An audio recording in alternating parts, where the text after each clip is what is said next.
नमस्कार दोस्तों, मैं हूं जितेंद्र। डिजिटल प्लेटफॉर्म पर आप सभी का तहे दिल से स्वागत है।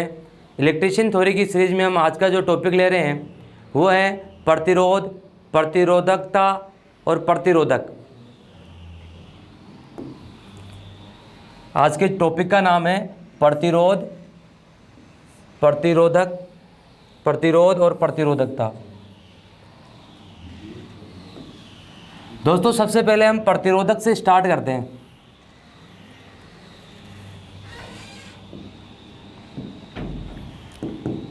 प्रतिरोधक किसे कहेंगे? प्रतिरोधक किसी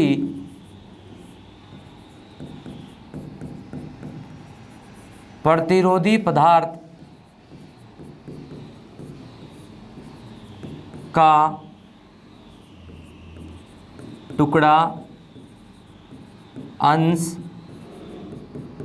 भाग, पुर्जा। किसी प्रतिरोधी पदार्थ का टुकड़ा, अंश, भाग, पुर्जा जो एक नियत प्रतिरोध प्रस्तुत करे,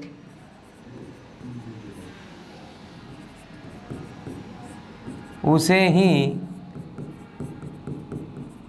प्रतिरोधक कहते हैं। दोस्तों, ये तो हुई परिभाषा, इसको हम समझते हैं। यहाँ पर लिखा है कि किसी प्रतिरोधी पदार्थ, तो दोस्तों यहाँ प्रतिरोधी पदार्थ कौन से हो सकते हैं? यहाँ लिखा प्रतिरोधी पदार्थ, तो आप सबको पता हो कि प्रतिरोधी पदार्थ जो है वो यूरेका हो सकता है, मैग्नीन हो सकता है, कैंथोल हो सकता है, नाइक्रोम हो सकता है, कार्बन हो सकता है, ग्रेफाइट हो सकता है आदि, जिनसे आप जो है वो प्रतिरोधक बनाते हैं। तो जाहिर सी बात है, इनमें से किसी 2-3 का मिश्रण भी हो सकता है या फिर ये इंडिविजुअल भी हो सकते हैं।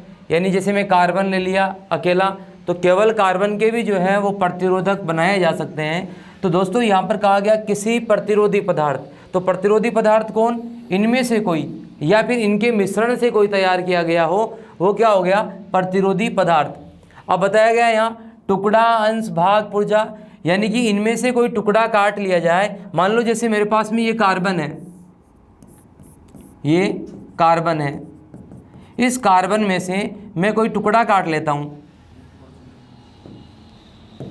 इसमें से मान लीजिए मैंने इतना टुकड़ा काट लिया ये,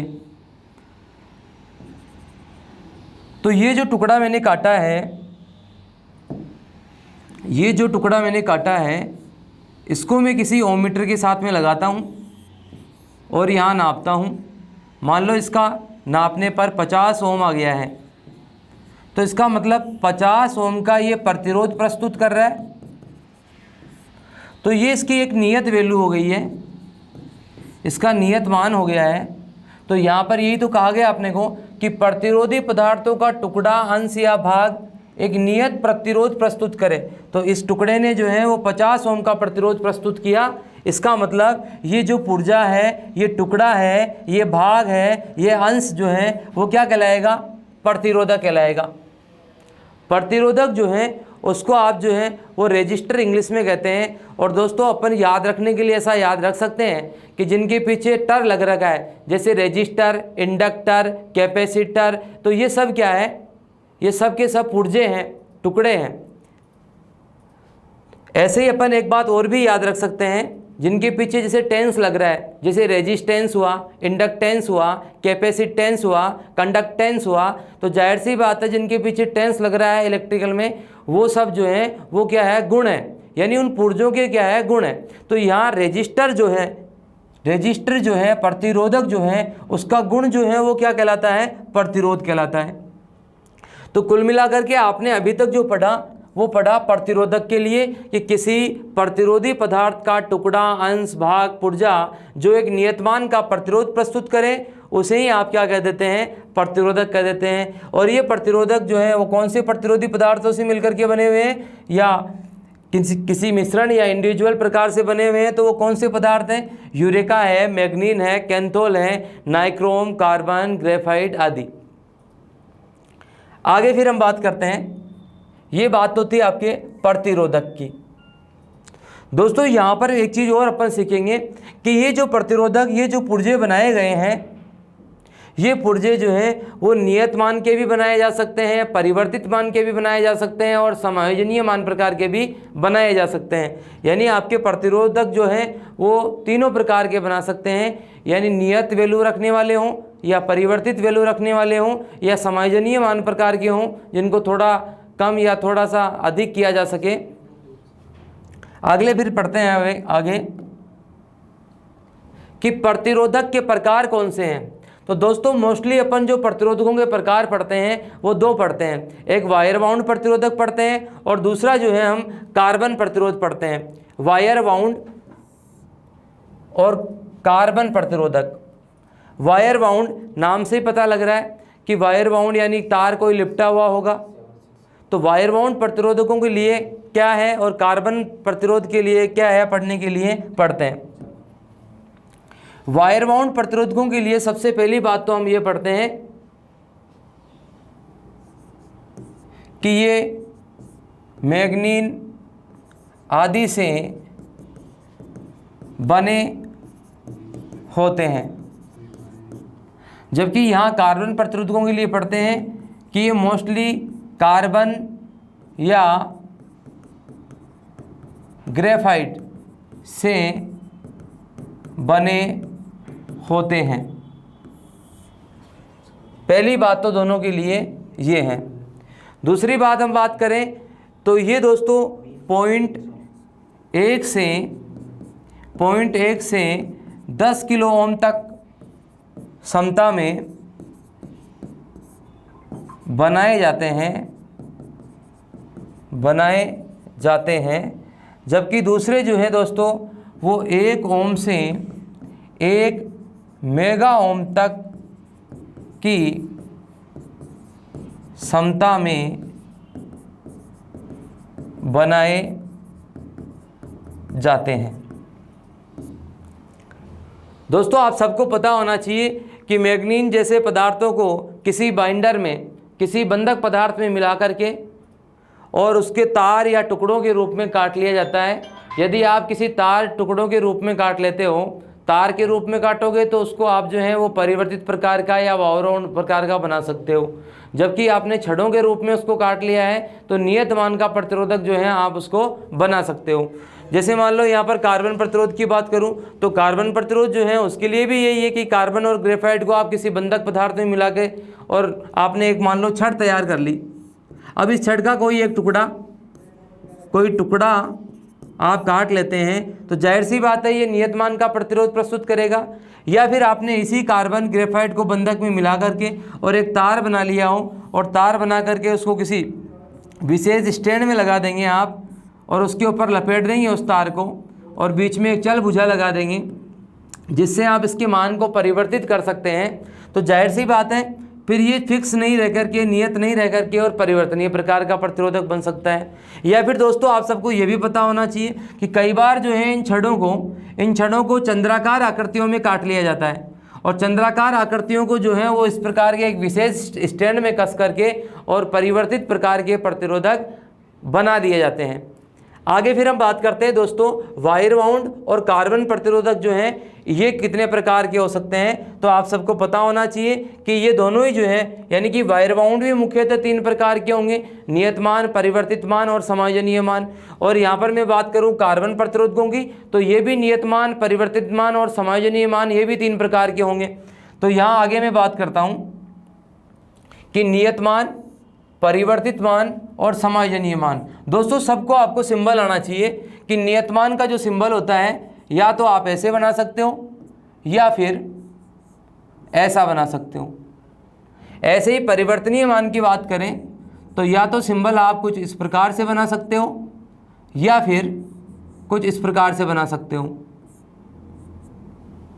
ऐसे ही बात करें हम समायोजनीय मान की, तो समायोजनीय मान में या तो आप इस प्रकार से बना सकते हो या फिर इस प्रकार से बना सकते हो। तो दोस्तों ये तो हुई सिंबल की बात, सिंबल। तो आप सबको नियत मान, परिवर्तित मान और समायोजनीय मान के सिंबल आने चाहिए। अब बात करते हैं अपन कि नियत मान जो है और कार्बन वाले भी नियत मान बनेंगे, आपको पढ़ाया था अभी, और वायर बाउंड वाले भी जो होते हैं वो नियत मान और परिवर्तित मान बनेंगे।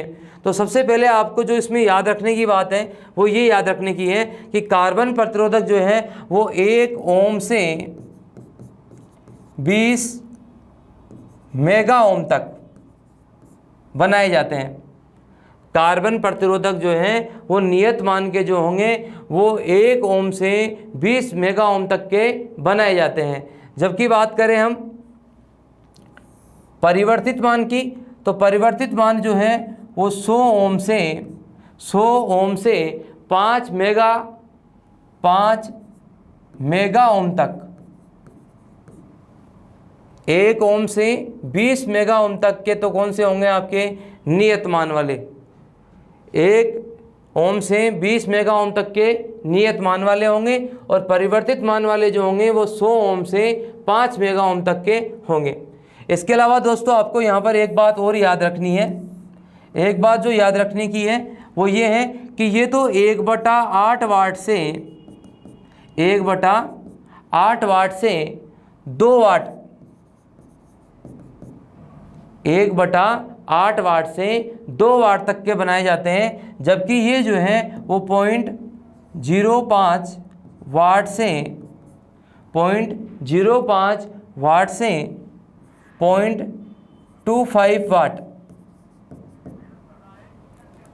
यानी नियत मान वाले इतने वाट के बनेंगे और परिवर्तित मान वाले जो है वो इतनी वाट के बनेंगे। ऐसे ही दोस्तों अपन वायर बाउंड की बात करें तो वायर बाउंड में जो है वो 0.1 ओम से 50 किलो ओम तक की क्षमता वाले होंगे, और यहाँ पर ये जो होंगे वो 5 ओम से 5 मेगा ओम, 5 ओम से 5 मेगा ओम तक। इसको एक बार वापस देखें आप, 5 ओम से 5 किलो ओम तक, 0.1 ओम से 50 किलो ओम, और ये 5 ओम से 5 किलो ओम तक। ये तो क्या हो गई, इनकी प्रतिरोध की क्षमता हो गई। अब बात करें अपन वाटेज की बात करें तो ये जो है वो 1 वाट से 50 वाट तक की क्षमता वाले होते हैं, 1 वाट से 50 वाट तक की क्षमता वाले होते हैं। और ये जो है इनके लिए भी अपन कहेंगे कि ये भी 1 वाट से 50 वाट तक की क्षमता वाले हो सकते हैं। तो दोस्तों आप सबको यहाँ नियत मान और परिवर्तित मान की कितनी तक तो क्षमता होती है और कितने वाटेज की क्षमता होती है ये आप सबको पता होना चाहिए। दोस्तों कई बार जो है ऐसे भी पूछा जाता है कि प्रतिरोधक जो है उसकी रेटिंग किस में होती है, तो आप सबको पता होना चाहिए कि प्रतिरोधकों की जो रेटिंग होती है वो ओम के साथ साथ में उसकी करंट मान भी लिखा हुआ होता है, यानी कि उसकी प्रतिरोध वैल्यू तो लिखी हुई होती ही है कि ये 400 ओम का है या 500 ओम का है या 200 ओम का है, साथ ही उसकी करंट भी लिखी हुई होती है कि ये 5 एम्पेयर पे काम करने वाला है या 10 एम्पेयर पे काम करने वाला है। तो आप सबको पता हो कि जैसे रियोस्टेट आप खरीद के लाओगे तो उसकी ओमिक वैल्यू भी लिखी हुई होगी और उसकी करंट वैल्यू भी लिखी हुई होगी। आगे फिर हम बात करते हैं दोस्तों, यहाँ पर एक चीज़ और ध्यान दें आप कि नियत मान का मतलब क्या है, परिवर्तित मान का मतलब क्या है और समायोजनीय मान का मतलब क्या है। जैसे सपोज करें दोस्तों कि ये नियत मान है, तो नियत मान जो है तो कोई 10 ओम का है, तो जाहिर सी बात है वो हमेशा सर्किट में जब कभी भी कार्य करेगा तो वो 10 ओम की तरह ही कार्य करेगा। जबकि परिवर्तित की बात करें हम तो वो 0 से 10 ओम के बीच में कहीं भी परिवर्तित किया जा सकता है।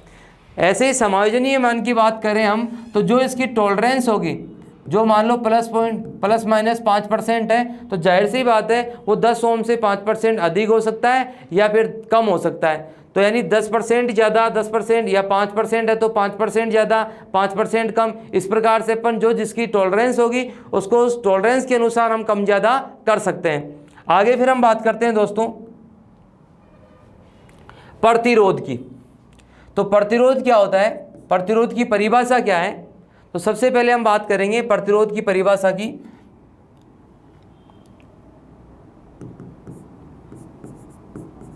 विद्युत धारा के मार्ग में, विद्युत धारा के मार्ग में, विद्युत धारा के मार्ग में विरोध या बाधा उत्पन्न करने का गुण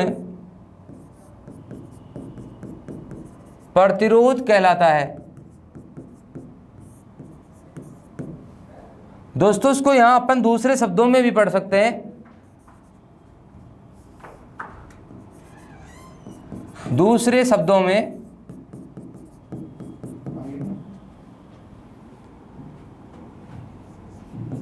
प्रत्येक पदार्थ का स्वाभाविक गुण, प्रत्येक पदार्थ का स्वाभाविक गुण जो उसमें से प्रवाहित होने वाली करंट का विरोध करें।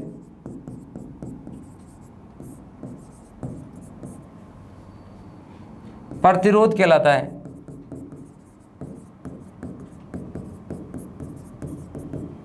तो दोस्तों आप सबको दोनों परिभाषाएं ध्यान होनी चाहिए कि एक तो करंट के मार्ग में बाधा उत्पन्न करने का जो गुण है उसे आप प्रतिरोध कहेंगे। दूसरा आप ये कह सकते हो कि प्रत्येक पदार्थ में एक स्वाभाविक गुण होता है कि उसमें से जो करंट बहती है उसका विरोध किया जाता है, और वो स्वाभाविक गुण जो है वही प्रतिरोध कहलाता है। आप सबको ये भी पता हो दोस्तों कि प्रत्येक पदार्थ जो होता है उसमें प्रतिरोध या विरोध करने की जो गुण है वो अलग अलग होता है। किसी में विरोध ज़्यादा होता है, किसी में कम होता है, लेकिन ये बात सत्य है कि प्रत्येक पदार्थ के अंदर चाहे कमी हो लेकिन प्रतिरोध जरूर होगा। ऐसे कोई वस्तु नहीं है जिसके अंदर प्रतिरोध नहीं है। जिसका प्रतिरोध बहुत ज़्यादा हो तो जाहिर सी बात है वो अच्छा कुचालक है, जिसका प्रतिरोध कम हो इसका मतलब वो क्या है, सुचालक है, वो करंट के लिए जो है वो रास्ता तैयार कर सकता है। तो ये हमारे को ये बात पता होनी चाहिए। अब बात करते हैं कि प्रतिरोध जो है इसको रेजिस्टेंस कहते हैं, इसलिए इसको आर से प्रदर्शित किया जाता है। यानी ये जो है आर जो है वो एक तरह से इसका प्रतीक हो गया है। प्रतिरोध जो है उसको रेजिस्टेंस कहते हैं, इसलिए इसको आर से क्या करते हैं अपन प्रदर्शित करते हैं। आप सबको यहाँ पर यह भी पता हो दोस्तों कि रेजिस्टेंस जो है उसके फॉर्मूले कौन से हैं, सूत्र कौन से हैं। तो यहाँ पर पहला जो फॉर्मूला हम पढ़ेंगे वो ओम के नियम के अनुसार पढ़ेंगे। ओम के नियमानुसार, ओम के नियम के अनुसार जो है तो आप सबने पढ़ रखा है कि R बराबर V/I।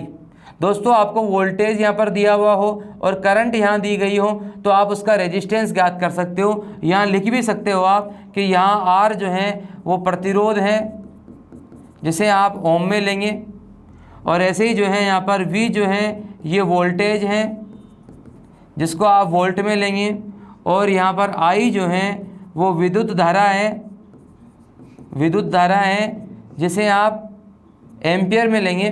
तो ये सब चीज़ें जो दोस्तों आपको पता होनी चाहिए। यानी ओम के नियम के अनुसार आपको वोल्टेज और करंट ज्ञात हो तो आप रेजिस्टेंस भी ज्ञात कर सकते हैं। ऐसे ही दोस्तों अपन और पढ़ते हैं प्रतिरोध के नियम के अनुसार। प्रतिरोध के नियमानुसार, तो प्रतिरोध के नियम के अनुसार दोस्तों आपको पता हो कि R बराबर रो एल अपॉन ए होता है। यहाँ पर रो जो है वो विशिष्ट प्रतिरोध है, विशिष्ट प्रतिरोध है जिसको आप ओम मीटर में लेते हैं। यहाँ एल जो है वो लंबाई है जिसे आप मीटर में लेते हैं, और ए जो है यहाँ क्रॉस सेक्शनल एरिया है, कटाक्ष क्षेत्रफल है, कटाक्ष क्षेत्रफल है जिसे आप मीटर स्क्वायर में लेते हैं। तो जाहिर सी बात है आपको इन सब का पता हो, इस सूत्र के द्वारा जो है आप रेजिस्टेंस ज्ञात कर सकते हैं, बशर्ते आपको जो है यहाँ पर विशिष्ट प्रतिरोध, लंबाई और कटाक्ष क्षेत्रफल जो है वो पता होना चाहिए। इनके बारे में हम, इस सूत्र के बारे में हम प्रतिरोधकता के अंदर जो है वो और डिटेल से पढ़ने वाले हैं, इसी लेसन में पढ़ने वाले हैं, इसी टॉपिक में पढ़ने वाले हैं। तो अभी तक अपन ने जो पढ़ा है वो क्या था, प्रतिरोधक क्या है और प्रतिरोध क्या है, परिभाषाएँ क्या है, सूत्र क्या है। इसके अलावा दोस्तों आप सबको ये भी पता हो कि प्रतिरोध जो है उसको मापने वाला जो मीटर है वो जो है वो मोस्टली तो ओम मीटर होता है, यानी ओम मीटर से जो है आप प्रतिरोध नाप सकते हैं। लेकिन दोस्तों इसके अलावा भी जो है अपन बहुत सारे मीटर काम में ले सकते हैं। सबसे पहले बात करेंगे यहाँ प्रतिरोध की विशेषताएं कौन सी होती है। तो प्रतिरोध की विशेषताएं, दो विशेषताएं मुख्य हैं। एक तो ये विशेषता है कि प्रतिरोध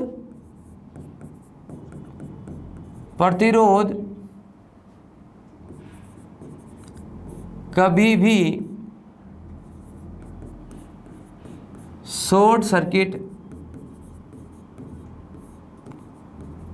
नहीं होता, यानी आप जैसे इसको शॉर्ट करोगे तो उसका रेजिस्टेंस वैल्यू कम हो जाएगी, लेकिन कभी भी ऐसे नहीं कह सकते कि शॉर्ट कर दिया, ख़त्म कर दिया अपन ने शॉर्ट करके उसको, यानी रेजिस्टेंस वैल्यू क्या होती है, शॉर्ट करने से कम होती है। दूसरी बात आपको ये भी पता हो दोस्तों यहाँ पर कि प्रतिरोध जो है, प्रतिरोधक का प्रतिरोध टॉलरेंस जो है, जिसको आप सहन सीमा कहते हैं,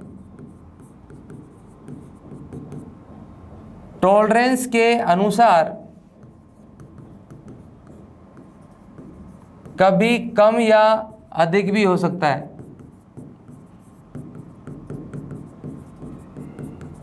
उसका रीजन दोस्तों ये है कि हो सकता है कि चारों ओर का वातावरण किस प्रकार का सेट हो, तो वातावरण के कारण भी क्या हो जाता है, टॉलरेंस के ऊपर कई बार कार्य नहीं करता है। मान लो 5% टॉलरेंस थी तो 5% ज़्यादा या 5% कम होना चाहिए, लेकिन हो गया 8%। तो इसका रीज़न यही है कि चारों ओर का जो टेम्परेचर था वो हो सकता है बदल गया हो। तो इसलिए जो है आप सबको ये भी विशेषता में ध्यान रखना है कि कई बार जो है वो प्रतिरोधक का जो प्रतिरोध है वो टॉलरेंस के हिसाब से सेट नहीं होता है, कम ज़्यादा हो जाता है। आगे फिर यहाँ पर टॉलरेंस क्या होती है उसके बारे में बताया जा रहा है आपको कि टॉलरेंस वास्तव में क्या है। दोस्तों टॉलरेंस का मतलब यहाँ सहन सीमा से मतलब यहाँ पर क्या है कि किसी प्रतिरोध की मान लो टॉलरेंस अपन ने 5% कह दी, तो टॉलरेंस का मतलब ये है कि 5% से अधिक भी हो सकता है और 5% कम भी हो सकता है।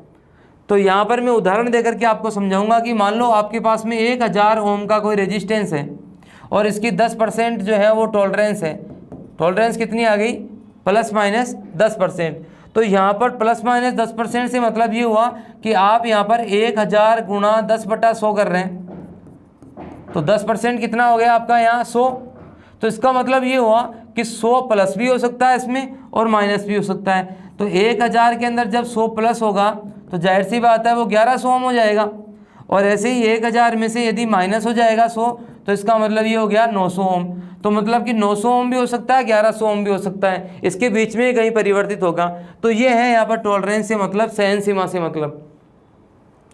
आगे फिर हम दोस्तों बात करते हैं कि प्रतिरोध मापक यंत्र जो है या विधियां जो हैं वो कौन कौन सी हैं, कि मोस्टली अपन किस किस से जो है वो प्रतिरोध को माप लेते हैं। मैंने कहा अभी कि मुख्यतः जो है वो तो हम ओम मीटर से ही नापते हैं, लेकिन इन सब से कैसे नापेंगे ध्यान से देखें। आपको यहाँ पर व्हीटस्टोन ब्रिज दिखाया गया है दोस्तों।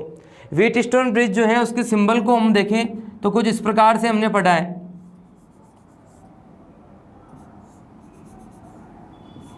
यहाँ अज्ञात मान का प्रतिरोध जोड़ा जाता है, यहाँ बीच में गैल्वेनोमीटर लगा हुआ होता है और यहाँ जो है वो दोहरे पुश बटन लगे हुए हैं और इस प्रकार से ये किसी स्रोत से, बैटरी स्रोत के साथ में जुड़ा हुआ है। कुछ इस प्रकार से ये सर्किट आपका तैयार है। यहाँ पर P Q रेशो आर्म होती है और R और S, इसमें S जो है वो अज्ञात है, नाम जो है इनके बदल भी सकते हैं। यहाँ पर दोस्तों यही डायग्राम जो होता है वो एक लकड़ी के बॉक्स के अंदर होता है और लकड़ी के बॉक्स में होने के कारण उसको पोस्ट ऑफिस बॉक्स भी कहा जाता है, पोस्ट ऑफिस बॉक्स, क्योंकि ये पोस्ट ऑफिस जिसमें लेटर पोस्ट करते हैं उस बॉक्स की तरह दिखाई देता है, इसीलिए इसका नाम जो है वो पोस्ट ऑफिस बॉक्स भी होता है। दोस्तों यहाँ पर आप ये गैल्वेनोमीटर देख पा रहे होंगे, ये गैल्वेनोमीटर है, ये इसके जो है पुश बटन है, दोनों ये पुश बटन लगे हुए हैं। यहाँ पर ये अज्ञात मान का प्रतिरोध जहाँ जुड़ा हुआ है वो दोनों कॉन्टैक्ट लगे हुए हैं। इसके अलावा ये जो है यहाँ पर P और Q का रेशो बता रहा है, जबकि ये जो है सारे के सारे जो हैं 1 2 3 4, ये चारों के चारों रोटरी स्विच जो हैं वो R को सेट करते हैं। यानी कि यहाँ चारों से मतलब ये हुआ कुछ इस प्रकार से है कि मान लो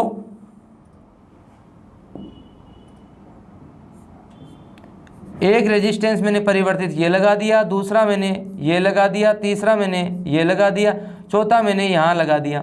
तो जाहिर सी बात है ये 4 रोटरी स्विच हो गए कि नहीं हो गए। इनके मान को मैं परिवर्तित करूँगा तो ये चारों यहीं चेंज हो रहे हैं, यानी ये R की वैल्यू जो है वो चेंज हो रही है। दोस्तों आप सबने पढ़ा होगा कि पुश बटन को दबाने के बाद गैल्वेनोमीटर के विक्षेप को देखा जाता है। यदि ये 0 के ऊपर है तो हम मानते हैं कि 0 के ऊपर रहने से ये संतुलित हो गया है और ऐसे में इनकी जो भी रीडिंग आएगी P Q और R तीनों की जो रीडिंग आएगी उस रीडिंग को नोट कर लिया जाएगा। और सामान्य अवस्था में आपको पता है कि P/Q और R/S का फॉर्मूला लगाएंगे। P और Q की जो भी वैल्यू आई है, मान लो P की 100 आ गई, Q की 50 आ गई, ऐसे ही R की 10 आ गई और यहाँ पर S की वैल्यू अपने को ज्ञात करनी थी। वज्र गुना करेंगे, वज्र गुणा आपने किया यहाँ पर, तो जाहिर सी बात है S बराबर जो होगा वो 50 गुणा 10/100 होगा। 2 जीरो से 2 जीरो कट जाएंगे, यानी कि 5 ओम की आपके पास में क्या आएगी, वैल्यू आ गई है। तो दोस्तों यहाँ पर जो है व्हीटस्टोन ब्रिज के लिए अपने पढ़ा है कि इस प्रकार से जो है, देखो व्हीटस्टोन ब्रिज जो है उसका एक टॉपिक मैं अलग से भी लेके आऊँगा। यहाँ पर आप जो है वो रेजिस्टेंस का लेसन में पढ़ रहे हो तो जाहिर सी बात है यहाँ पर ज़्यादा डिटेल से नहीं पढ़ करके और मोटे मोटे रूप से इसको पढ़ेंगे। यानी आप सबको ये पता होना चाहिए कि व्हीटस्टोन ब्रिज जो है उससे आप अज्ञात मान का प्रतिरोध ज्ञात कर सकते हैं। आपको ये भी पता हो दोस्तों कि ये निम्न मान का प्रतिरोध मापन करता है। दोस्तों बिल्कुल ये बात आप सबको पता हो कि व्हीटस्टोन ब्रिज जो है वो निम्न मान का प्रतिरोध जो है उसका मापन करता है। आगे फिर मैं बात करता हूं दोस्तों स्लाइड वायर ब्रिज, जिसे आप मीटर ब्रिज के नाम से भी जानते हैं, मीटर ब्रिज के नाम से भी जानते हैं। मीटर ब्रिज इसलिए कहा गया क्योंकि ये जो यहाँ पर पैमाना दिया गया है ये यहाँ से यहाँ तक का ये 1 मीटर लंबा होता है, इसीलिए इसको मीटर ब्रिज भी कहा जाता है। आपको दिख रहा होगा यहाँ से ये स्केल स्टार्ट हुआ है और यहाँ तक ये स्केल है इसका, तो ये 1 मीटर का पूरा स्केल है, इसीलिए इसको क्या कहते हैं अपन, मीटर ब्रिज। ये कुछ इस डायग्राम की तरह जुड़ा हुआ होता है। वास्तव में जो है ये व्हीटस्टोन ब्रिज के सिद्धांत पर ही काम करता है। बस इसमें जो है अपने को यहाँ पर ये जो रेजिस्टेंस है तो P और Q की तो रेशो आर्म है ही है, यानी इनसे अपन सेट कर ही दे देंगे, ये परिवर्तित मान के हैं।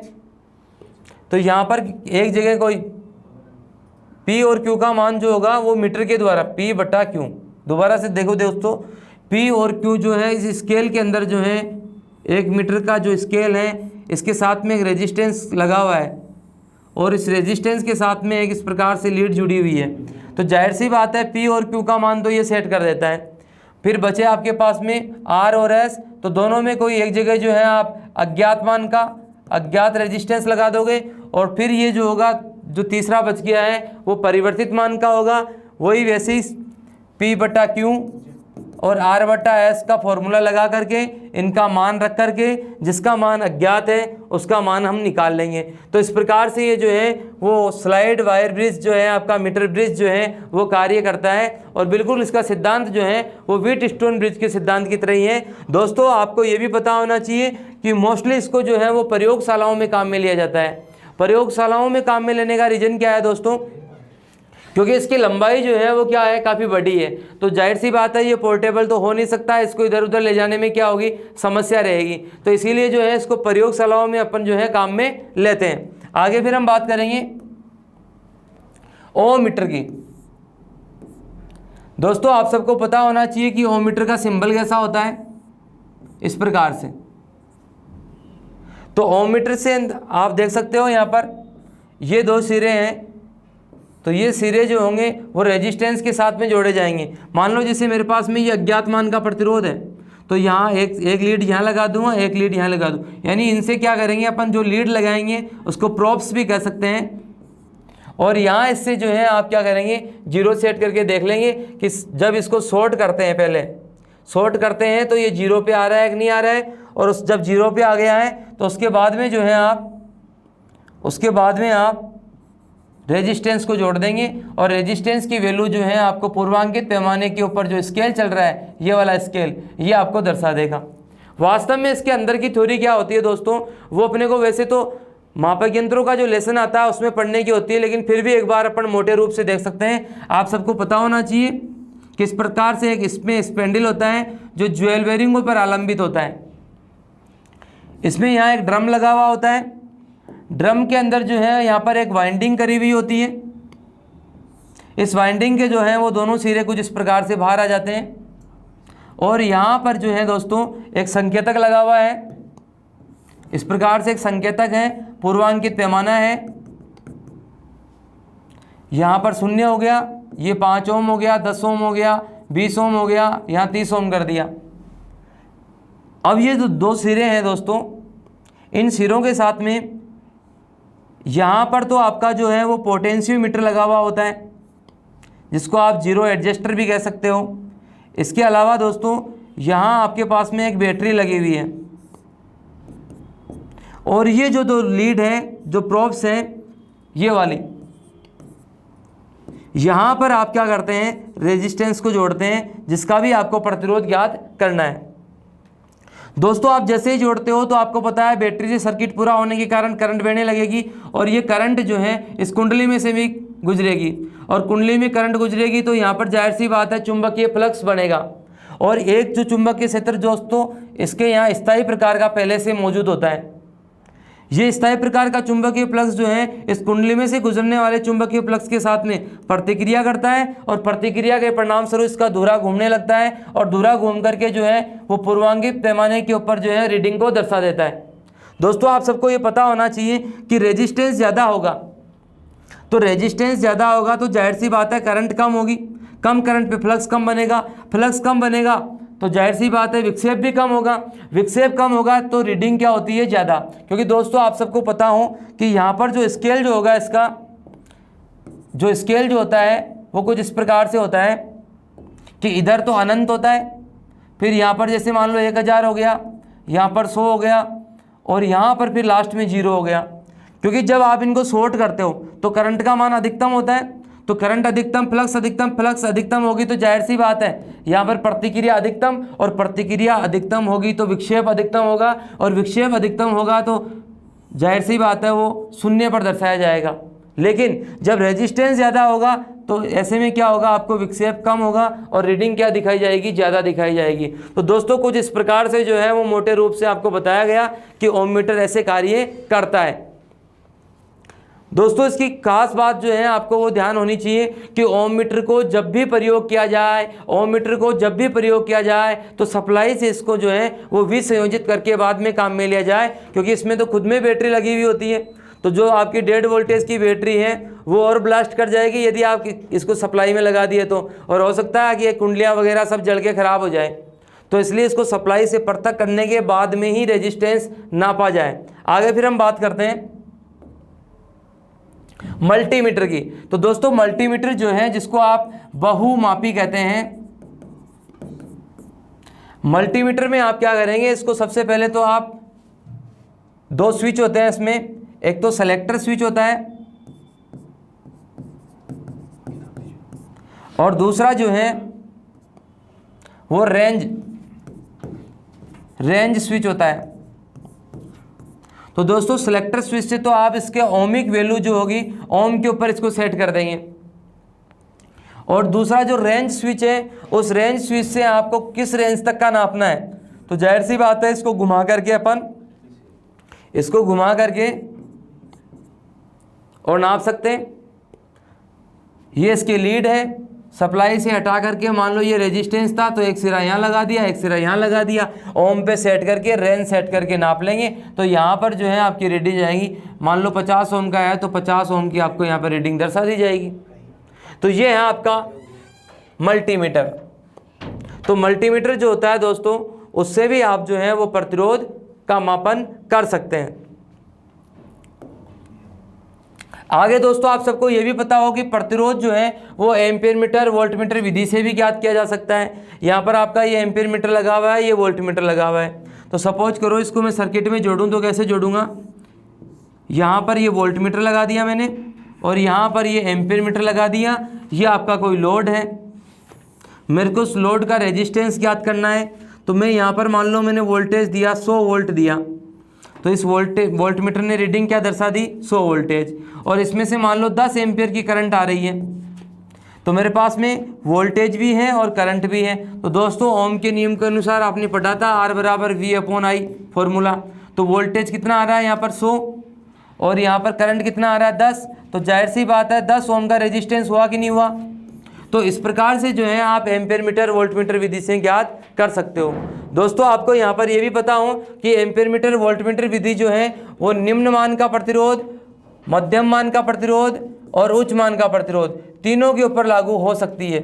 इसके अलावा इससे जो पिछले पढ़े अपन ने, जिनमें पढ़ा अपन ने कि व्हीटस्टोन ब्रिज निम्न मान पे, स्लाइड वायर ब्रिज विधि निम्न मान पे, ओममीटर विधि जो है वो निम्न और मध्यम मान पे। इसके अलावा दोस्तों आप उच्च मान का प्रतिरोध जो है वो मेगर से भी ज्ञात कर सकते हैं।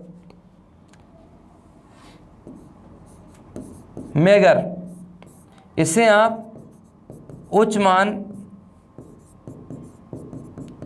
प्रतिरोध की गणना कर सकते हैं। तो दोस्तों मेगर के बारे में भी हम डिटेल से अलग से एक क्लास बनाने वाले हैं, क्योंकि मापक यंत्र का जो लेसन आएगा उसमें प्रत्येक मीटर के बारे में हम डिटेल से पढ़ेंगे। वहाँ पर बहुत कुछ जानकारी हम प्राप्त करेंगे। यहाँ पर मोटे मोटे रूप से आपको रेजिस्टेंस के हिसाब से बताया जा रहा है। आगे फिर हम बात करते हैं प्रतिरोध मान अंकन की विधियाँ, कि प्रतिरोध मान अंकन होता क्या है, प्रतिरोध मान अंकन की विधियों की जरूरत क्या पड़ गई हमें। दोस्तों आप सबको पता होना चाहिए कि जो परिवर्तित मान के हैं या नियत मान के भी जो बड़े हैं उनका तो आप क्या कर सकते हो, उनके ऊपर लिखा हुआ आता है, अपने को स्पष्ट दिखाई दे जाता है, दिख जाता है, मान पता लग जाता है। लेकिन दोस्तों नियत मान के प्रतिरोधक जो होते हैं वो बहुत ही सूक्ष्म होते हैं, छोटे होते हैं, और बहुत ही सूक्ष्म और छोटे होने के कारण उनके ऊपर जो है वो अंकों के द्वारा लिखना मुश्किल है। यदि लिख दिया जाए तो उनको फिर अपने को देखना मुश्किल है। इसलिए जो है उनकी कुछ विधियां बना रखी है अपन ने कि कैसे उनका पता लगाएं। तो सबसे पहले विधि पढ़ते हैं अपन बॉडी टाइप, दूसरी पढ़ते हैं अपन बैंड टाइप, और तीसरी पढ़ते हैं अपन प्रत्यक्ष विधि। दोस्तों बॉडी टाइप में क्या होता है, ध्यान से देखें। मान लो ये कोई रेजिस्टेंस था नियत मान का, उसकी ये बॉडी थी। तो इसमें ये जो बॉडी का रंग है, नंबर 1 लिखूंगा मैं यहाँ पर, बॉडी का रंग, इसको जो है आप बॉडी के रंग जो हैं इसको आप पहली पट्टी में देखेंगे। अभी एक सारणी पढ़ने वाले हैं अपन, उस सारणी की पहली पट्टी में देखेंगे तो बॉडी का रंग जो है वो लिखेंगे अपन पहली पट्टी। ऐसे ही दूसरी बात करें अपन तो दूसरी बात जो है वो है सिरे का रंग। तो मान लो जैसे ये सिरे का रंग है वो कुछ अलग है यहाँ पर, तो ये सिरे का रंग हो गया। तो यहाँ लिखूंगा मैं सिरे का रंग, इसको आप दूसरी पट्टी में देखेंगे।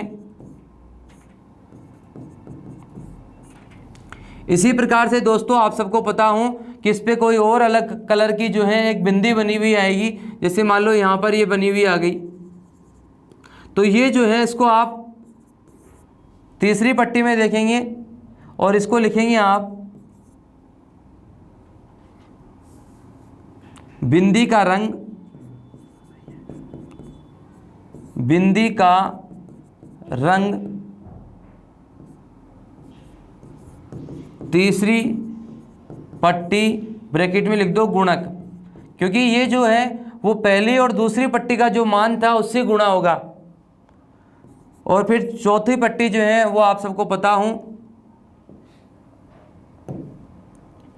कि हो सकता है या तो वो आयताकार हो, या तो वो आयताकार हो या वर्गाकार हो, या तो आयताकार या फिर कैसी होगी, वर्गाकार। तो ये जो है वो चौथी पट्टी होगी। जो चौथी पट्टी होती है उसे कहेंगे आप सहन सीमा,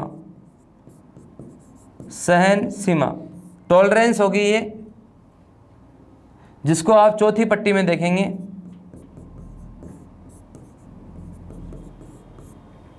इसी प्रकार से दोस्तों यहाँ पर मैं बैंड टाइप की बात करता हूँ। तो बैंड टाइप में, बैंड का मतलब यहाँ कलर बैंड से है, तो मान लो आपका ये रेजिस्टेंस है जैसे, तो इस रेजिस्टेंस के अंदर जो है वो अलग अलग कलर की जो है वो पट्टियां बनी हुई हैं। सपोज करो एक ये बन गई, ऐसे ही जो है वो दूसरी पट्टी जो है वो ऐसे बन गई,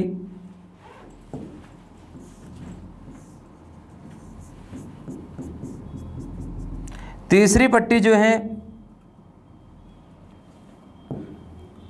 वो भी बन गई,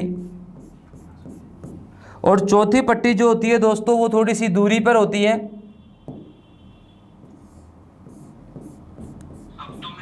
यानी ये तीन पट्टियां जो हैं वो पास पास में होती है, चौथी पट्टी जो है वो थोड़ी दूरी पर होती है। अब यहाँ पर आप सबको पता हो कि पहली पट्टी जो है वो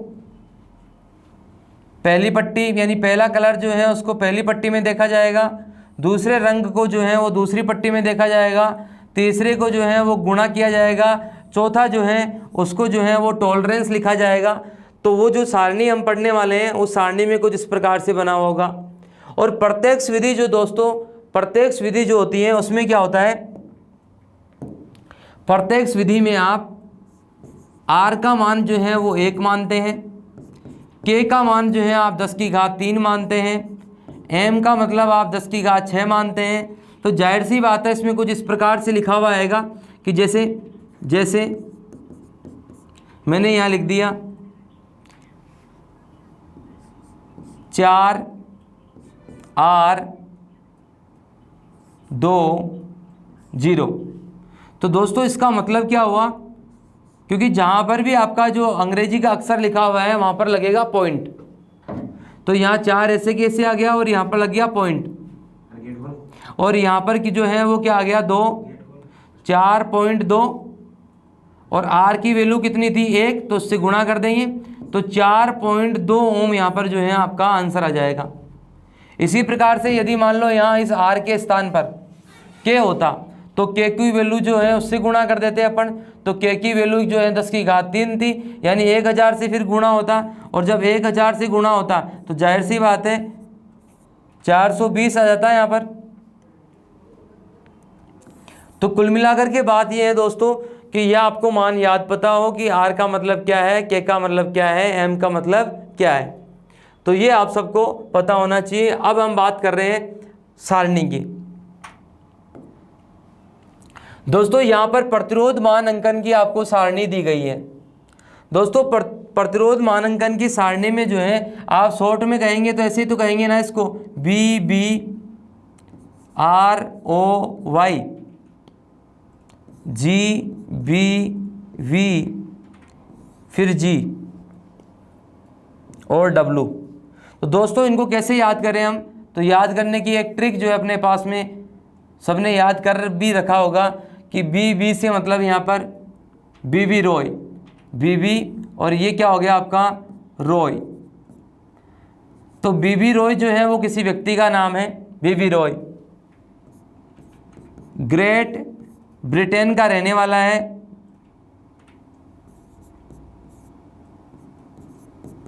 ग्रेट ब्रिटेन का रहने वाला है।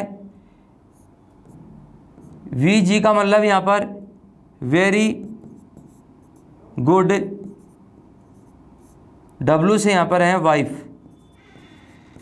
तो यहाँ पर अपने को याद करने के लिए ऐसे बना रखा अपन ने कि बीबी रॉय एक व्यक्ति का नाम है जो ग्रेट ब्रिटेन का रहने वाला है और उसकी पत्नी बहुत अच्छी है, यानी वेरी गुड वाइफ। तो ये यहाँ पर अपने को याद हो जाता है दोस्तों। फिर आगे की बात करें अपन गोल्ड और सिल्वर की, तो जाहिर सी बात है आपके पास में गोल्ड और सिल्वर दोनों पड़े हुए हों तो आप सबसे पहले गोल्ड ही उठाना चाहेंगे। तो जाहिर सी बात है पहले गोल्ड को लिखेंगे और फिर उसके बाद में सिल्वर, और फिर नीचे यहाँ पर लिखूँगा मैं कोई रंग नहीं।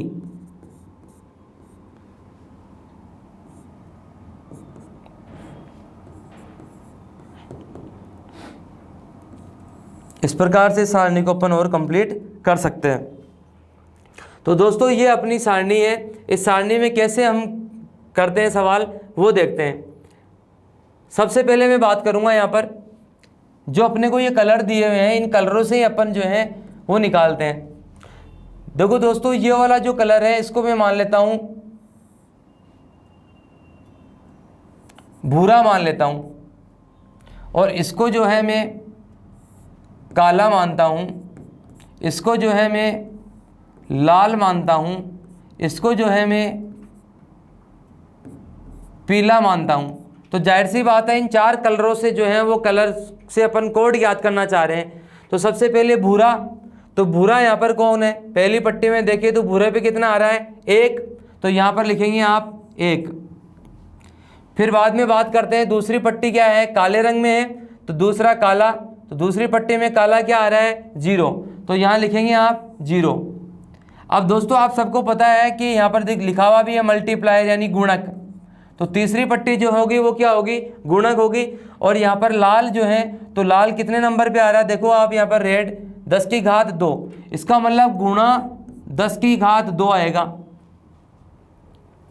फिर उसके बाद में बात करें हम चौथी पट्टी की पीला, तो टॉलरेंस में, तो पीला यहाँ पर येलो जो है उसकी टॉलरेंस आ रही है दोस्तों 4%, तो इसका मतलब इसको गुणा करता हूँ मैं तो 10 गुणा 100 यानी कि 1000 और प्लस माइनस 4%। दोस्तों ये जो है उसका उत्तर होगा। हो सकता है ऑप्शन में इसको ऐसे लिखा हुआ भी आ सकता है कि 1 किलो ओम प्लस माइनस 4%, तो ऐसे भी आपके पास में लिखा हुआ आ सकता है। तो इस प्रकार से जो है आप कलर से कोड याद कर सकते हैं। दोस्तों आपको जो कई बार ऐसा भी होता है कि कोड दे दिया जाए और फिर कलर पूछ ले जाए, तो दोनों तरीके के सवाल हैं। न्यूमेरिकल की एक सवाल अपन अलग से लेंगे जिसमें रेजिस्टेंस के जो श्रेणी क्रम, समांतर क्रम, मिश्रित क्रम के जो सवाल हैं या प्रत्यक्ष विधि से या फिर आपके बैंड टाइप, बॉडी टाइप से संबंधित जो पर्सन है उनको अपन जो है वो डिटेल से एक क्लास के अंदर पढ़ने वाले हैं। फिलहाल जो है यहाँ पर अपन को एक सारणी पढ़नी थी, कैसे याद करना था इसको, कैसे सवाल करते हैं, कैसे सारणी देखते हैं, वो सब चीज़। दोस्तों आपने जो है इसको पढ़ा है कभी, तो वो पढ़ा है 0.1 और 0.01। तो दोस्तों वही बात है, यहाँ पर 10 की घात -2 करूँगा मैं तो 0.01 ही आएगी, और 10 की घात -1 करता हूँ यहाँ पर तो 0.1 ही आती है। तो इसमें किसी प्रकार से कन्फ्यूज़ नहीं होना है। कई बोलते हैं सर ये हमने 10 की घात 6 के बाद में ये नहीं पढ़ा, तो ये नहीं पढ़ा तो आप पढ़ लें, ये बिल्कुल सही है। 10 की घात 7, 10 की घात 8 और 10 की घात 9 होता है। टॉलरेंस में भी आपने 4% तक ही पढ़ा है, लेकिन ये आगे भी टॉलरेंस होती है, तो इसको भी आप जो है अपडेट कर लें। अब दोस्तों कई बार ऐसा होता है कि 4 पट्टी की जगह 5 पट्टियाँ आ जाती है कलर की, तो जब कलर की 5 पट्टी आ जाए तब क्या करें। तो कलर की 5 पट्टी आ जाने पर दोस्तों पहली डिजिट, दूसरी डिजिट और तीसरी डिजिट जो है यहाँ पर एक और बनाएंगे, वो पहली डिजिट और दूसरी डिजिट की तरह ही होगी बिल्कुल। तो आपके पास में अब 5 पट्टियाँ हो गई है, आप अब जो है 5 पट्टियों का जवाब दे सकते हो। यानी आपको जो है वो पहली, दूसरी और तीसरी पट्टी भी पहली की दूसरी की तरह ही एक और बना लेनी है, और फिर जो है वो 5 पट्टियों वाले सवालों को अपन सोल्व कर सकते हैं। आगे फिर हम बात करते हैं प्रतिरोधक का प्रतिरोध निम्न कारकों पर निर्भर करता है। तो कौन कौन से कारक हो सकते हैं जिनके ऊपर प्रतिरोध जो है उसका प्रतिरोध निर्भर करता है, देखते हैं। नंबर 1,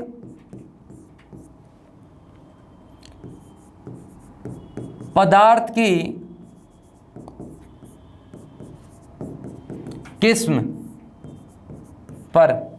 बिल्कुल दोस्तों, आप सबको पता होना चाहिए कि चांदी है तो उसका रेजिस्टेंस जो है अलग होगा, सोना है तो अलग होगा, लोहा है तो अलग होगा, कॉपर होगा तो अलग होगा। तो आप सबको पता निश्चित रूप से होना चाहिए कि जैसा पदार्थ होगा उसी के अनुसार उसका रेजिस्टेंस होगा। तो यहाँ पर किस्म जो है वो पदार्थ जो है उसी से मतलब है, किस्म का मतलब पदार्थ की किस्म से मतलब है यहाँ। आगे दूसरी बात करता हूँ मैं, दूसरा पॉइंट जो है अपना वो है लंबाई पर। दोस्तों आप सबको पता होना चाहिए कि जैसे जैसे लंबाई बढ़ेगी वैसे वैसे रेजिस्टेंस भी बढ़ेगा। लंबाई बढ़ती है तो रेजिस्टेंस बढ़ता है, क्योंकि अपन जो है वो पढ़ चुके हैं कि R प्रोपोर्शनल L होता है। तो लंबाई जब बढ़ेगी तो रेजिस्टेंस भी बढ़ेगा। तीसरा जो कारक है वो है कटाक्ष क्षेत्रफल, यानी क्रॉस सेक्शनल एरिया। दोस्तों आपको सबको पता है कि क्रॉस सेक्शनल एरिया यानी R प्रोपोर्शनल 1/A लिखते हैं। तो क्रॉस सेक्शनल एरिया बढ़ेगा तो रेजिस्टेंस कम होगा। लेकिन बात ये नहीं है, यहाँ पर बात ये है कि किस किस के ऊपर डिपेंड करता है। तो क्रॉस सेक्शनल एरिया के ऊपर भी डिपेंड करता है। यदि आप इसको घटाते बढ़ाते हो तो रेजिस्टेंस भी जो है वो बढ़ता घटता है। आगे हैं फिर चारों ओर का तापमान।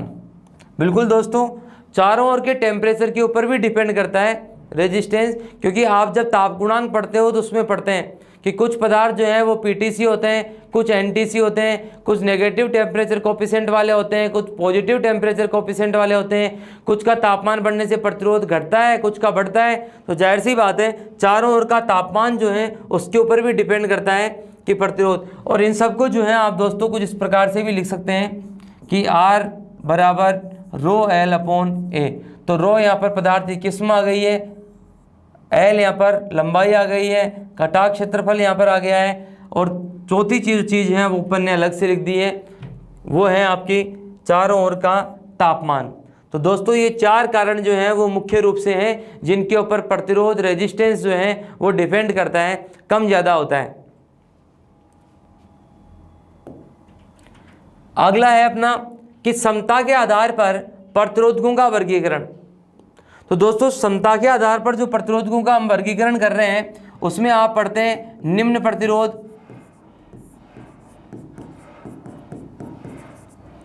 मध्यम प्रतिरोध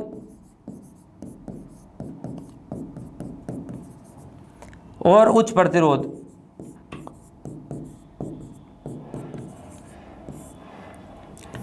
निम्न प्रतिरोध, मध्यम और उच्च। दोस्तों मैंने पहले भी बताया था, आज फिर से बता रहा हूं कि इसको याद करने का सिंपल सा तरीका है कि आप एक याद कर लो, 1 ओम से 10⁵ ओम याद रख लो। यहाँ पर अपने आप ही 1 ओम से कम हो जाएगा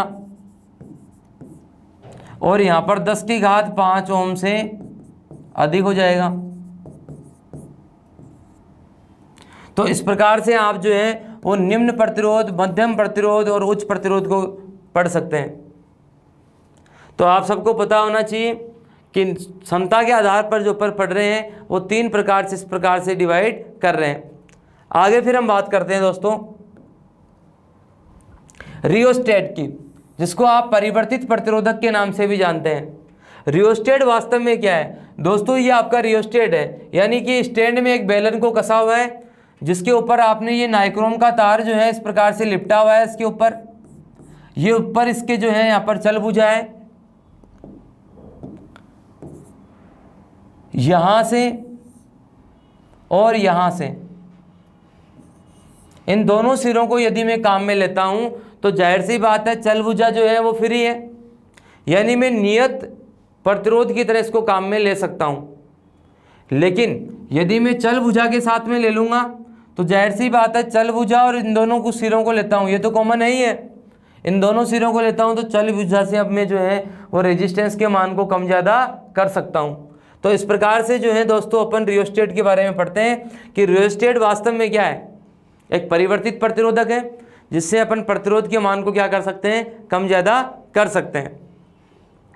आगे फिर हम बात करते हैं इसी में ही कि रियोस्टेट को यदि आप श्रेणी क्रम में लगाते हैं आप, तब तो यही चीज़ जो है वो क्या कहलाती है, आपकी रियोस्टेट। लेकिन इसी को यदि आप समांतर में लगा दें, जहां आप इसको करंट को डाइवर्ट करने के लिए लगा दें, तो फिर ये यहाँ पर क्या कहलाता है, डाइवर्टर। दोस्तों डाइवर्टर की जो संरचना है वो भी ऐसी ही है, बस इतनी सी है कि डाइवर्टर जो है आपका जिस करंट कैपेसिटी के ऊपर आप काम में ले रहे हो उस करंट कैपेसिटी पे काम करने वाला होना चाहिए। तो रियोस्टेट और डाइवर्टर एक सी चीज़ है, आप करंट को डाइवर्ट करने के लिए लगा सकते हैं या फिर आप वोल्टेज ड्रॉप कराने के लिए भी लगा सकते हैं। तो जब वोल्टेज को ड्रॉप करने के लिए लगाएंगे तो उस समय तो ये रियोस्टेट कहलाएगा, और यदि आप करंट को डाइवर्ट करने के लिए लगाएंगे तो उस समय ये डाइवर्टर कहलाएगा। तो आपको ये पता होना चाहिए। आगे फिर पढ़ने हैं कार्बन कंपोजिशन वाले प्रतिरोधक कौन से होते हैं, यानी आप जो है मुख्य रूप से जो प्रतिरोधक होते हैं उनके बारे में यहाँ पढ़ रहे हैं। आप सबको पहली बात तो ये पता हो कि कार्बन कंपोजिशन वाले बनते कैसे हैं। तो कार्बन का जो चूर्ण होता है उसको किसी बाइंडर के साथ, किसी बंधक पदार्थ के साथ मिला करके और इस प्रकार से जो है वो कंपोजिशन की जाती है, और उसमें जो है वो आप लीड की लगा सकते हैं। ये लीड जो है आप दो प्रकार की लगा सकते हैं, एक तो लगाएंगे आप एंड कैप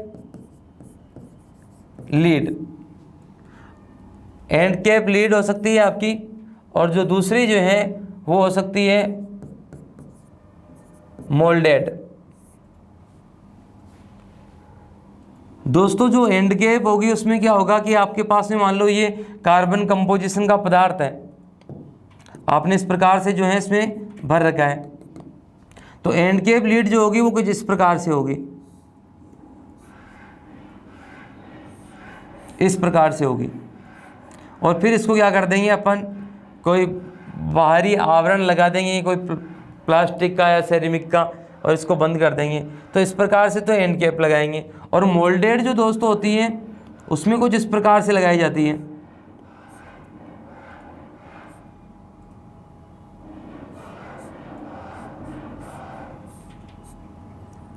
ये आपका कार्बन कंपोजिशन वाला पदार्थ था, और इसको फिर जो है वो किसी पदार्थ के द्वारा इसको सील्ड कर दिया जाता है, तो यानी ये मोल्डेड वाला होता है। तो आपको मोटे रूप से तो यही ध्यान रखना है कि कार्बन कंपोजिशन वाले जो पदार्थ हैं उसमें कार्बन चूर्ण को बाइंडर के साथ में मिला करके और एक पदार्थ तैयार कर लिया जाता है जो रेजिस्टेंस का कार्य करेगा। और इस प्रकार के जो हैं आप रेजिस्टेंस जो है वो मोस्टली नियत मान के रेजिस्टेंस बनाते हो, और जो है वो दिखने में तोड़ने पर आपको जो है वो कुछ ऐसा दिखाई देगा। ये ऊपर तो इसके ऊपर जो है वो कलर कोड करा हुआ है, जिससे आप कोड निकाल सकते हो कलर देख करके। तो ये आपका क्या था, एक मोटे रूप से कार्बन कंपोजिशन वाला था, जिसको दो प्रकार की लीड में हम बना सकते हैं। आगे फिर हम बात करते हैं फिल्म प्रतिरोधक। दोस्तों फिल्म प्रतिरोधक क्या होते हैं?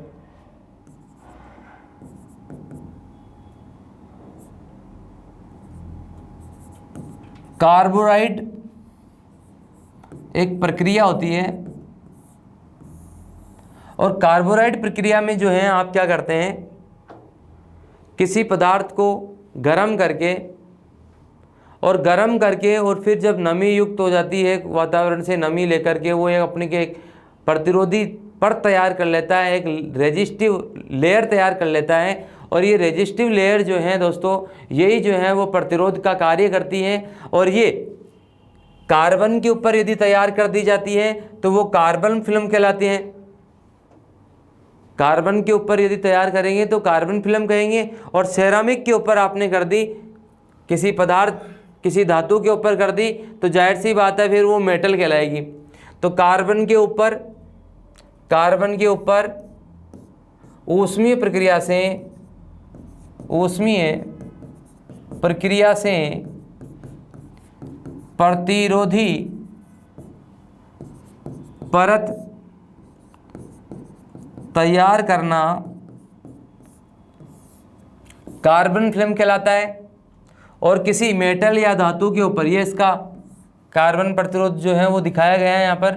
और मेटल फिल्म जो है दोस्तों वो कुछ इस प्रकार से होता है। और मेटल फिल्म में क्या होगा कि आप मेटल के ऊपर यानी कि किसी धातु के ऊपर प्रतिरोधी परत, कैसे, कार्बोराइड प्रक्रिया से यानी कि ऊष्मीय प्रक्रिया से प्रतिरोधी परत तैयार कर लेंगे जो एक रेजिस्टेंस का कार्य करेगी। यहाँ पर आपको दिखाया गया है। तो इस प्रकार से जो है ये कार्य करेगी, ये इसके लीड हो जाएंगे। तो जाहिर सी बात है ये क्या होगा, आपका मेटल फिल्म प्रतिरोधक कहलाएगा। इसमें भी मोस्टली जो है वो आप गर्म करके एक लेयर तैयार कर रहे हो और ये लेयर जो है वो मेटल के ऊपर तैयार हो रही है, इसलिए ये मेटल फिल्म कहलाता है। फिल्म का मतलब दोस्तों यहाँ पर लेयर से हैं, एक पतली परत से हैं, और जो फिल्म पतली लेयर तैयार होगी वही रेजिस्टेंस का कार्य करेगी, इसीलिए जो है ये मेटल फिल्म प्रतिरोधक कहलाते हैं। आगे फिर हम बात करते हैं इसी में ही वायर बाउंड प्रतिरोधक। तो वायर बाउंड में आप देख रहे हो दोस्तों यहाँ पर कि पीओपी वगैरह के ऊपर आप क्या करते हो, तार को कुछ इस प्रकार से लपेट देते हो।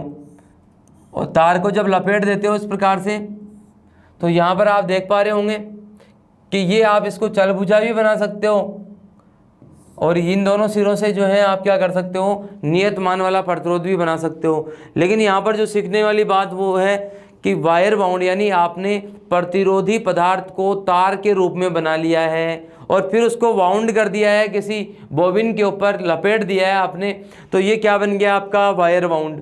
तो इस प्रकार से वायर बाउंड प्रतिरोधक हम क्या कर लेते हैं, तैयार कर लेते हैं। ये मोस्टली कार्बन के हो सकते हैं या मैग्नीज मिले हुए के हो सकते हैं, कार्बन या मैग्नीज से मिश्रण वाले तैयार कर सकते हैं आप। आगे फिर हम बात करते हैं पोटेंशियोमीटर। दोस्तों ये भी आप सबको पता होना चाहिए कि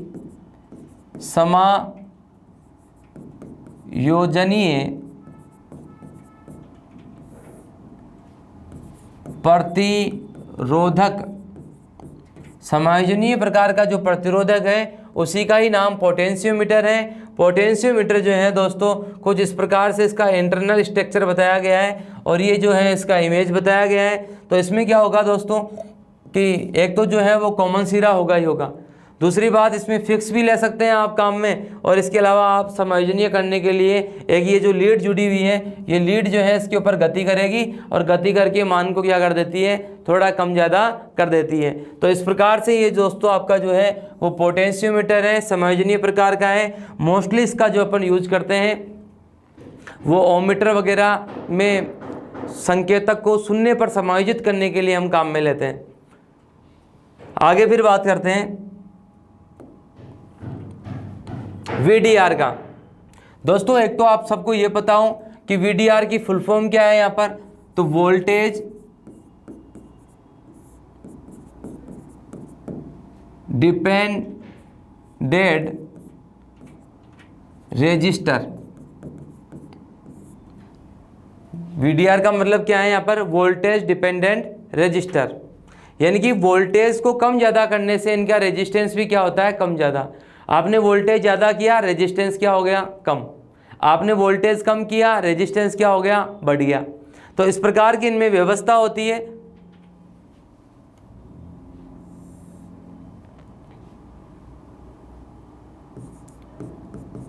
वेरिस्टर, इसको एक अन्य नाम से भी जाना जाता है, वेरिस्टर के नाम से,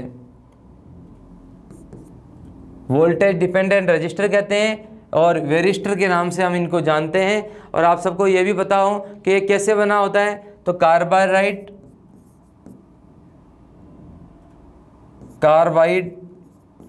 चूर्ण और सेरेमिक,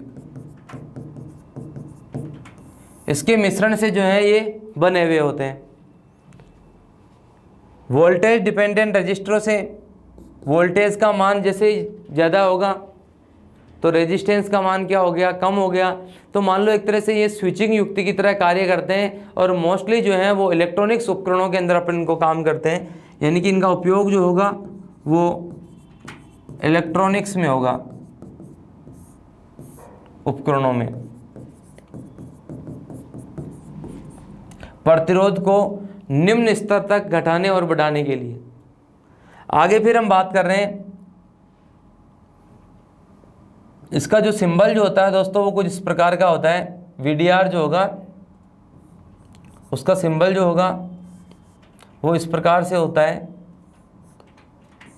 कई बार इसको ऐसे बंद भी कर दिया जाता है। तो इस प्रकार से जो है आपका VDR का सिंबल होगा।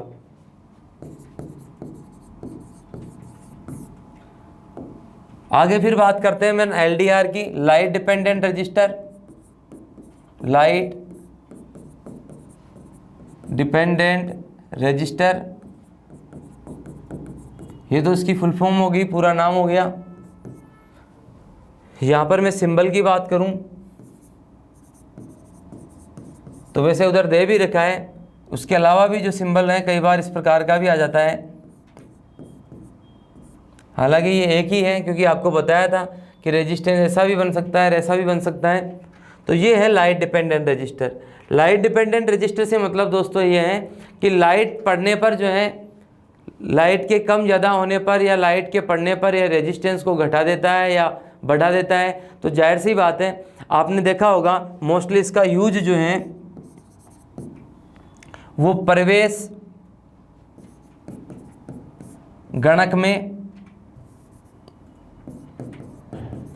यानी कि मान लो जैसे किसी मेले में या आपने देखा होगा रेलवे स्टेशन में एंट्री करते हैं तो एक गेट सा होता है, उसमें से निकलते हैं अपन। तो जो गेट सा होता है उसके अंदर से हम जब निकलते हैं तो एक लाइट सी जलती है और एक आवाज़ सी आती है। तो जाहिर सी बात है, यहाँ पर सर्किट लगा हुआ है, ऊपर से लाइट आ रही थी, व्यक्ति जैसे ही गुजरता है सर्किट बंद हुआ, तो इसके साथ में काउंटर लगा हुआ होता है, वो काउंटर इसकी काउंटिंग करता रहता है।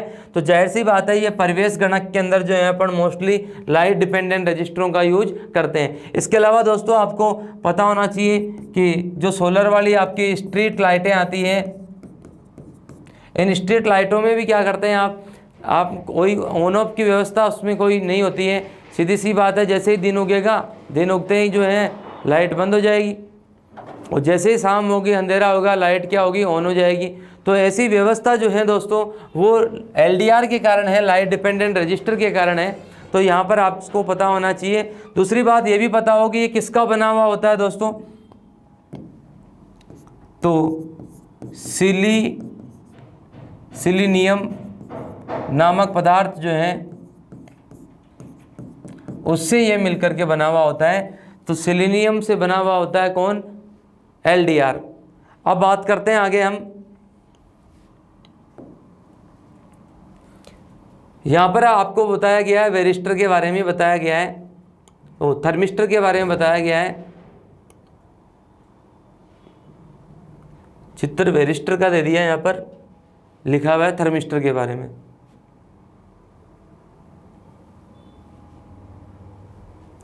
थर्मिस्टर क्या होता है दोस्तों, आप इसे देखिए पहले। थर्मिस्टर से मतलब ये है तापमान के कम अधिक होने पर प्रतिरोध में होने वाली कमी अधिकता थर्मिस्टर के कारण होती है। यानी थर्मिस्टर से टेम्परेचर जो है उसके बढ़ने से रेजिस्टेंस क्या होता है, घट जाता है, और थर्मिस्टर जो है उसका टेम्परेचर घट जाने से रेजिस्टेंस क्या होता है, बढ़ता है। और थर्मिस्टर का जो सिंबल जो होता है कुछ इस प्रकार से होता है। यानी थर्मिस्टर जो होगा उसमें एरो क्या होंगे, बाहर की साइड में निकले हुए आएंगे। तो ये इस प्रकार से जो है अपन पढ़ते हैं। ये वेरिस्टर के लिए था। आगे फिर बात करते हैं यहाँ पर PTC और NTC प्रतिरोधकों के बारे में। तो दोस्तों नाम से ही पता लग रहा है कि पॉजिटिव टेम्परेचर कोफिशिएंट, यानी कि धनात्मक ताप गुणांक का मतलब यहाँ पर यह है कि चारों ओर का तापमान बढ़ने पर प्रतिरोध भी बढ़े तो ये पीटीसी प्रतिरोधक कहलाते हैं।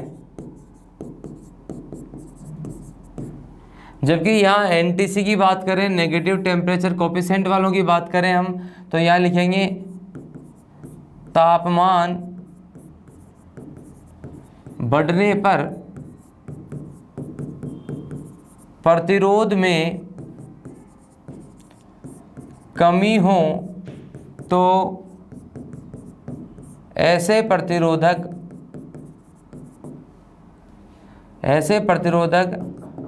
एनटीसी प्रतिरोधक कहलाते हैं।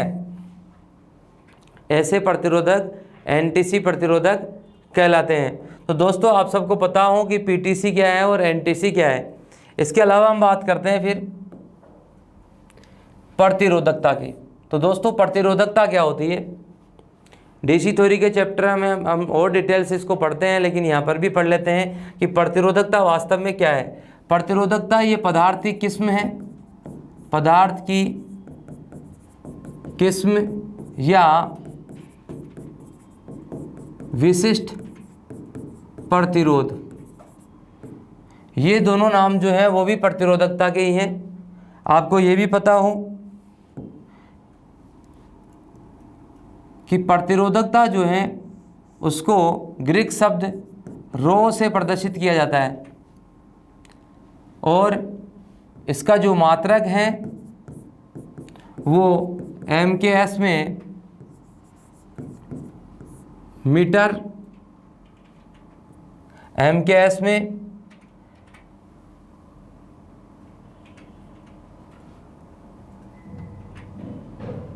ओम मीटर। एक बार मैं मिटा के वापस लिख देता हूँ इसको। MKS में ओम मीटर है, जबकि CGS में ओम सेमी है। इसके अलावा परिभाषा की बात करें हम, तो परिभाषा में हम पढ़ते हैं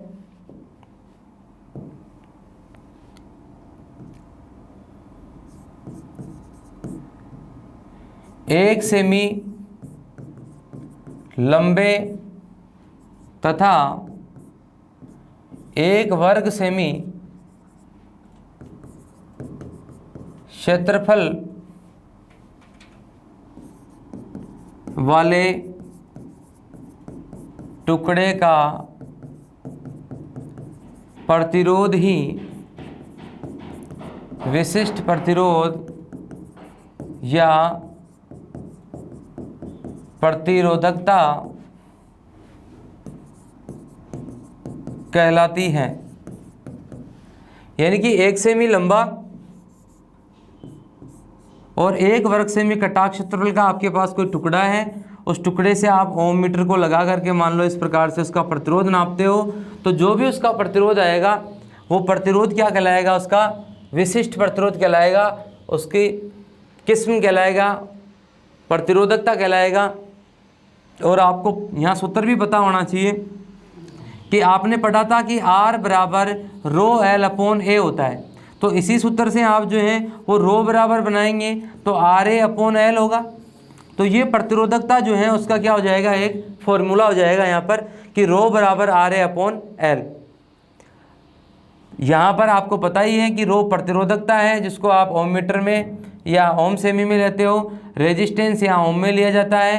कटाक्ष क्षेत्रफल यहाँ पर मीटर स्क्वायर में या सेमी स्क्वायर में लेंगे और लंबाई जो है वो मीटर में या सेंटीमीटर में लेंगे।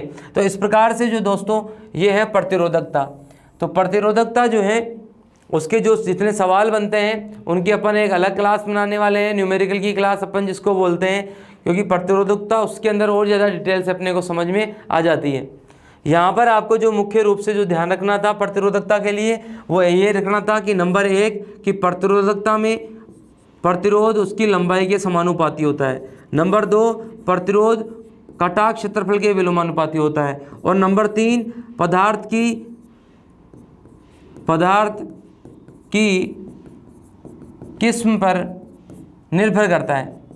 ये 3 चीज़ें जो हैं सूत्र के अंदर हैं, और ये तीनों चीज़ें जो हैं यहाँ पर अपने को बताई गई है कि 1 सेमी लंबे और 1 वर्ग सेमी कटाव क्षेत्रफल वाले टुकड़े का प्रतिरोधी क्या है, विशिष्ट प्रतिरोध है, जिसको आप पदार्थ की किस्म और प्रतिरोधकता के नाम से भी जानते हैं। यहाँ पर दोस्तों आपको यहाँ पर एक टॉपिक और बताया जा रहा है, जिसकी डिटेल तो मैंने कहा कि सारी की सारी डिटेल जो है वो न्यूमेरिकल डिटेल है उसकी, लेकिन फिर भी आपको पता हो थोड़ा सा कि प्रतिरोधकों के समूहन से क्या मतलब है, कि प्रतिरोधकों को जोड़ें कैसे। तो आपको पता होना चाहिए कि श्रेणी क्रम में, तो श्रेणी क्रम का जो फोटो जो होगा वो मोस्टली कुछ इस प्रकार का होगा, यानी आप रेजिस्टेंस R1, R2 और R3 इनको इस प्रकार से आप जोड़ेंगे। आप इनकी परिभाषाएं बना सकते हैं कि करंट के लिए एक ही मार्ग प्रस्तुत हो तो इस प्रकार का क्रम श्रेणी क्रम है। या फिर दोस्तों आप और परिभाषा दे सकते हैं, ये पहला सिरा, ये दूसरा, ये पहला, ये दूसरा। तो लिख सकते हैं आप कि पहले प्रतिरोधक का दूसरा सिरा दूसरे प्रतिरोधक के पहले सिरे से, और दूसरे प्रतिरोधक का दूसरा सिरा तीसरे प्रतिरोधक के पहले सिरे से जुड़ा हुआ हो, तो इस प्रकार का क्रम जो है वो श्रेणी क्रम कहलाता है। और श्रेणी क्रम के अंदर जो रेजिस्टेंस दोस्तों जो होता है, श्रेणी क्रम में जो रेजिस्टेंस होगा वो RT बराबर R1 plus R2 plus R3 इसी प्रकार से RN होगा। ये तो जब सभी अलग अलग मान के हों तब की बात है।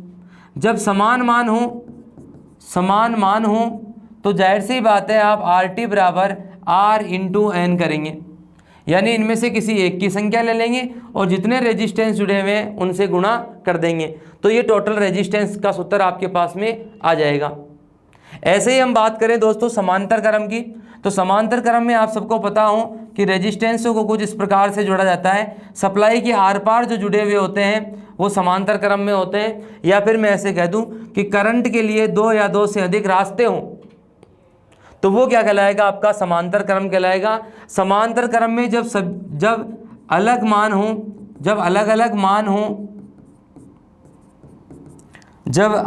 मान हो तो उस समय आप सूत्र लगाते हैं 1/RT बराबर 1/R1 प्लस 1/R2 और इसी प्रकार से 1/RN।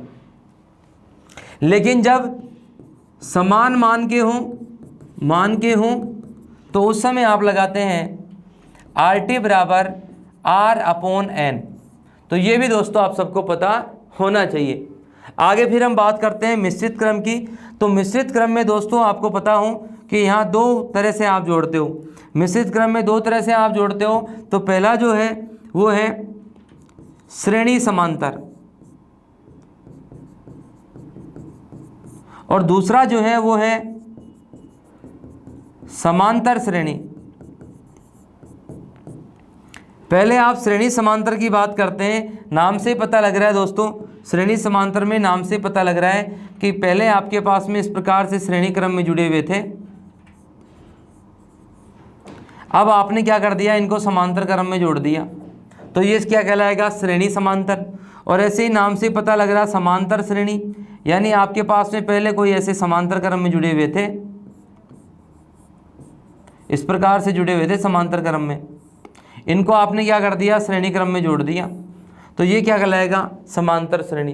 दोस्तों एक बार एग्जाम में प्रश्न पूछ लिया गया कि प्रतिरोधकों का समूहन जो है वो कितने प्रकार से होता है, तो आप सबको पता होना चाहिए 4 प्रकार से। 4 प्रकार से कौन सा, एक तो श्रेणी क्रम, दूसरा समांतर क्रम, तीसरा श्रेणी समांतर, चौथा जो है आपका समांतर श्रेणी। कोई भी ऐसे नहीं गएगा मिश्रित, गलत हो जाएगा। सीधी सी बात है, अपने को 4 ये याद रखने हैं। तो इस प्रकार से प्रतिरोधकों का समूहन हो गया। अब यहाँ पर क्या सूत्र होंगे दोस्तों, सीधी सी बात यह है कि श्रेणी समांतर और मिश्रित, इसके अलावा श्रेणी समांतर मिश्रित के अलावा आपके जो बैंड टाइप, बॉडी टाइप और प्रत्यक्ष विधि के जो सवाल हैं उन सब के न्यूमेरिकल की एक क्लास बनाने वाला हूं मैं। इसके अलावा प्रतिरोधकता के जितने तरीके के प्रश्न हो सकते हैं उनकी सारी एक अलग से क्लास बनेगी अपनी। तो जाहिर सी बात है इस चैप्टर के साथ में उसको अपन ऐड कर देंगे। आज के लिए हम इतना ही पढ़ेंगे, अगली क्लास में पढ़ते हैं।